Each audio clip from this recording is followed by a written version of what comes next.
Local 3's coverage of College Football Media Days, brought to you by Langley Roofing. See a good roof? Chances are it's a Langley. It's been quite the ride here in Atlanta this week, and we've made it to the finish line with an orange and white checkered flag. The Tennessee Volunteers, last but certainly not least, taking the podium here on Thursday. Things are a bit different in 2022. A lot of unknowns last summer. This year, new expectations. Big Orange trying to build off what was a very good 2021 season as they continue to restore Tennessee football. It's safe to say last year's Vols outperformed pretty much everyone's expectations. And when you really dive into it, they were in some close games with the likes of big-time rivals. The Florida game in Gainesville comes to mind. Head coach Josh Heupel saying today it was a major turning point for the program.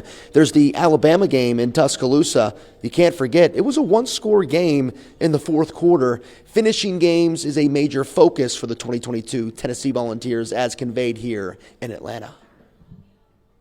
Our work habits had to greatly increase from a year ago. We talked about, as a football team, teams that hope, teams that believe, and then teams that expect. And teams that expect, they expect to win. They find a way to win because of the work that they've put in during the offseason. That's been one of our focuses, and I'm really proud of the strides that our team has taken. We need to pay attention to details, and not shoot ourselves in the foot, and just continue to progress forward in our day-to-day process as well. The little things, they always end up adding up and making the biggest difference. Right now, Heupel also mentioned that using that new finishing mentality to everyday life in the weight room. Finish what you do. It may lead to more wins in 2022. Now, it wasn't all shop talk here in Atlanta on Thursday. We had a little fun as well in reference to that Ole Miss game back in October of 2021. Of course, Ole Miss head coach Lane Kiffin, and former Tennessee head coach, that is, took the podium on Monday and said he signed quite the amount of mustard bottles and golf balls this offseason. Heupel was asked about it today, and now that the dust has clearly settled from October 21, he offered a fun little remark. Yeah, I didn't sign any mustard bottles or golf balls. Maybe wish I had had a golf ball that night, you know what I mean? But I'm only kidding. All right? But it was a great competitive atmosphere, man. Like, that's college sports as good as it gets. Just the energy and electricity inside of that stadium for 59 minutes, man. It was special.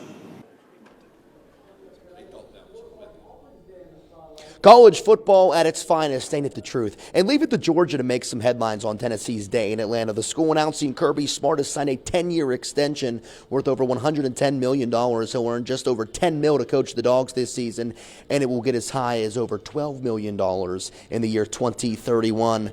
When you win championships, you get paid. It's that simple.